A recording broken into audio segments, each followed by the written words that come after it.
क्या आपने सुना है?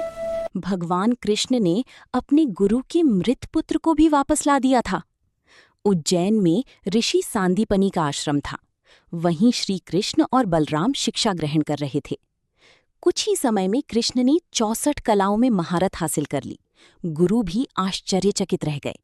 शिक्षा पूर्ण होने पर कृष्ण ने विनम्रता से कहा, गुरुदेव, बताइए आपकी गुरु दक्षिणा क्या होगी? ऋषि सांदीपनि की आंखें नम हो गईं। उनका पुत्र समुद्र में लापता हो चुका था। तभी श्री कृष्ण समुद्रदेव के पास पहुंचे और पूछा, गुरुपुत्र कहाँ है? समुद्रदेव ने बताया, पंचजन नामक दैत्य ने उस बालक को निगल लिया था। लेकिन बालक वहां नहीं मिला। तब कृष्ण सीधे यमलोक पहुंच गए। यमराज ने स्वयं गुरुपुत्र को श्री कृष्ण को सौंप दिया और कृष्ण उसे जीवित वापस ले आए। इसीलिए कहा जाता है, सच्चे गुरु का ऋण स्वयं भगवान भी चुकाते हैं।